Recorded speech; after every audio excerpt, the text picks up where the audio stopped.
ఆంధ్రప్రదేశ్లో జరగబోయేటటువంటి ఎన్నికలు ఏవైతే ఉన్నాయో అది చాలా ప్రతిష్టాత్మకంగా తీసుకున్నటువంటి వైఎస్ జగన్మోహన్ రెడ్డి గారు ఎక్కడా కూడా మొహమాటానికి తావు లేకుండా, ఏ రకమైనటువంటి ఒత్తిళ్లకు తలగకుండా తాను అనుకున్నటువంటి గెలుపు గుర్రాలందరినీ కూడా సెలెక్ట్ చేసేటటువంటి ప్రాసెస్లో జిల్లాల వారీగా అనేక మంది సిట్టింగ్ ఎమ్మెల్యేలందరినీ కూడా వారి యొక్క క్యాంప్ ఆఫీస్కి పిలిపించుకుంటున్నారు.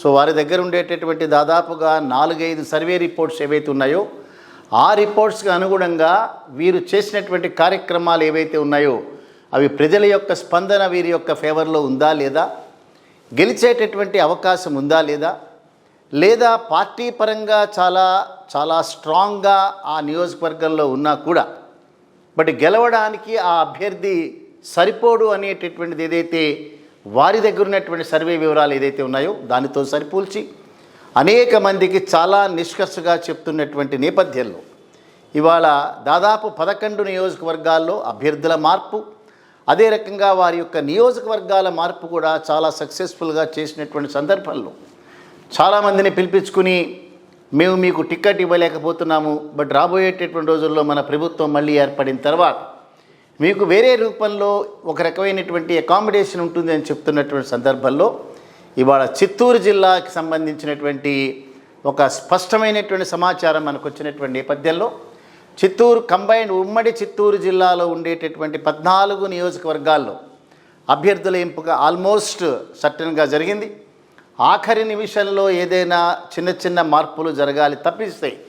అదర్వైజ్ జగన్మోహన్ రెడ్డి గారు వారి యొక్క అంతరంగికుల సమావేశంలో నిర్ణయానికి వచ్చినట్టుగా మన దగ్గరికి సమాచారం వచ్చింది. ఆ సమాచారం ప్రకారం కనుక మనం చూస్తే చిత్తూరు జిల్లాలో ఉండేటటువంటి ఉమ్మడి 14 నియోజకవర్గాల్లో మొట్టమొదటి నియోజకవర్గంగా కుప్పం నియోజకవర్గం నుంచి మొదలు పెడదాం. సో గడిచినటువంటి ఎన్నికల్లో అప్రతిహతంగా విజయదుంది విమోగించినటువంటి చంద్రబాబు నాయుడు గారు ఈసారి గెలిచేటటువంటి అవకాశం లేదు అని ఘంటాపదంగా వైసీపీ పార్టీ చెప్తున్న సందర్భంలో ఎప్పుడు కూడా నామినేషన్ ప్రక్రియలో మాత్రమే కుప్పం నియోజకవర్గానికి వెళ్ళటం, అప్పుడప్పుడు నామినేషన్ కూడా తన తరఫున ఇంకొకళ్ళు ఫైల్ చేయటం అనేటటువంటిది అలవాటుగా చేసుకున్న చంద్రబాబు నాయుడు ఈ మధ్యకాలంలో దాదాపు 10-12 సార్లు కుప్పం నియోజకవర్గంలోకి వెళ్ళటం, అనేక రకాలైనటువంటి ఆందోళన కార్యక్రమాల్లో పార్టిసిపేట్ చేయటం, అక్కడ ఉన్నటువంటి ప్రజలందరినీ కూడా ప్రభుత్వానికి వ్యతిరేకంగా ఒక రకమైనటువంటి ఆందోళన అలజడి రేపేటటువంటి వాటిల్లో వాళ్ళని ప్రొవోక్ చేయటం కూడా మనం చూసాం. సో అటువంటి కుప్పం నియోజకవర్గంలో వైసీపీ పార్టీ ఎప్పుడు వారిని డిక్లేర్ చేశారు. భరత్ అనేటటువంటి యువకుడు పట్టభద్రుడు, వారు రేపు రాబోయేటటువంటి రోజుల్లో వైసీపీ పార్టీ తరఫున కంటెస్ట్ చేయటమే కాకుండా చంద్రబాబు నాయుడు గారిని అత్యధిక మెజారిటీతో ఓడిస్తారని చెప్పి అంతకుముందే డిక్లేర్ చేశారు. ఈ మొత్తం 14 నియోజకవర్గాల్ని ప్రత్యక్షంగా పర్యవేక్షిస్తున్నటువంటి పెద్దిరెడ్డి రామచంద్రారెడ్డి గారు కుప్పం బాధ్యతలు కూడా వారే తీసుకున్నారు.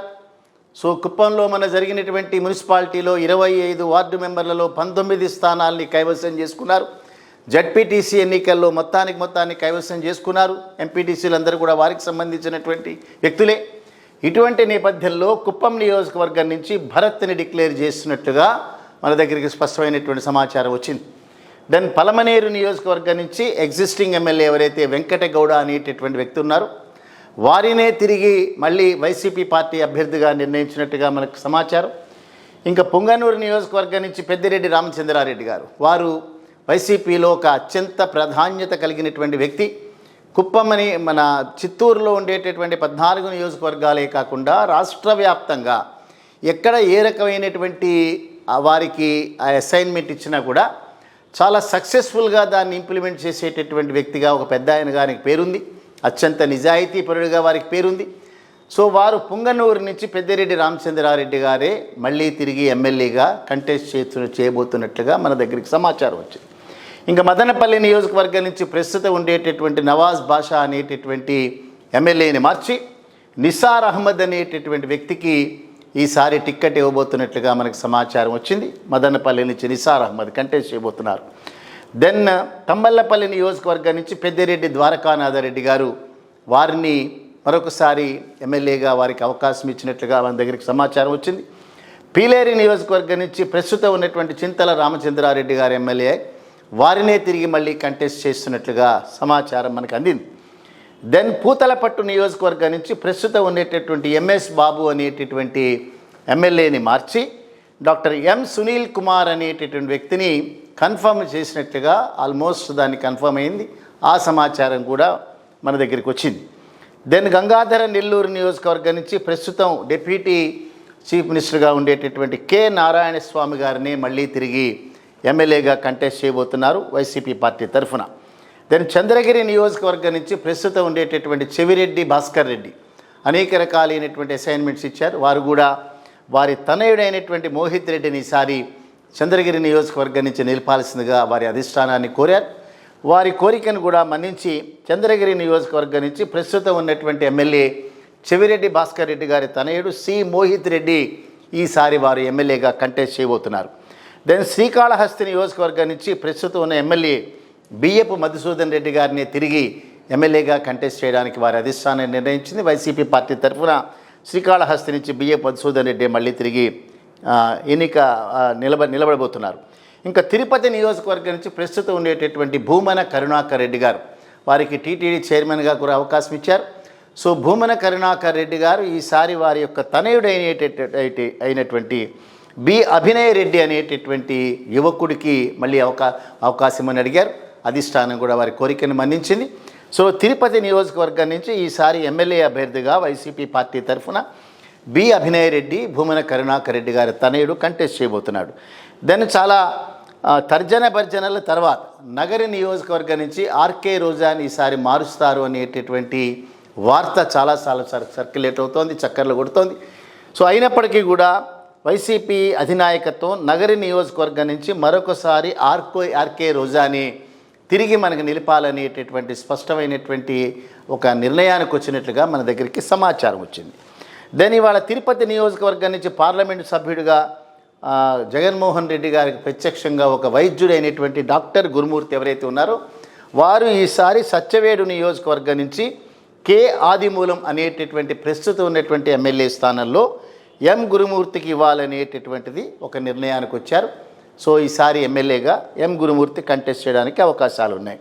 దెన్ ఆఖరిగా చిత్తూరు నియోజకవర్గం నుంచి ప్రస్తుతం జె శ్రీనివాసులు అనేటటువంటి వారు జంగా శ్రీనివాసులు వారి పేరు, వారు ఎమ్మెల్యేగా ఉన్నారు. వారు చాలా బలమైనటువంటి బలిజ సామాజిక వర్గానికి సంబంధించినటువంటి వ్యక్తి.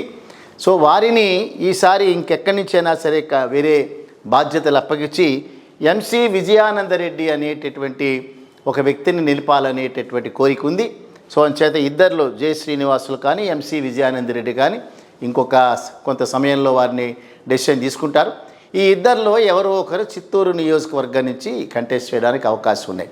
సో ఏమైనప్పటికీ కూడా రాబోయేటటువంటి రోజుల్లో ఉమ్మడి చిత్తూరు నియోజకవర్గంలో ఉన్న 14 నియోజకవర్గాల నుంచి కూడా ఈ క్యాండిడేట్స్ ఎవరైతే ఉన్నారో వీళ్ళని నిలబెట్టబోతున్నగా మనకి స్పష్టమైన సమాచారం వచ్చింది.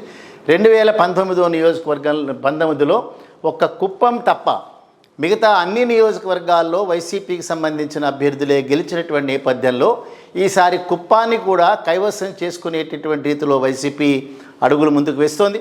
చూద్దాం రాబోయేటటువంటి రోజుల్లో 14 నియోజకవర్గాలు వైసీపీ ఖాతాలోకి వెళ్తాయా, లేదా చంద్రబాబు నాయుడు గారు ఏదైతే కుప్పంలో అక్కడ పంటలు పండించి ఆ కూరగాయలన్నింటినీ పండించి అక్కడ విమానాశ్రయాన్ని పెట్టి వారే అక్కడి నుంచి దాన్ని విదేశాలకు సప్లై అయ్యేటట్టుగా సూపర్వైజ్ చేస్తానైతే ఉన్నారో అదేమైనా చిత్తూరు నియోజకవర్గ ప్రజల మీద ఏమైనా దాని యొక్క ఎఫెక్ట్ ఏమైనా ఉంటుందా చూద్దాం. రాబోయే నియోజకవర్గాల్లో 14 నియోజకవర్గాల నుంచి వేరే వైసీపీ అభ్యర్థులు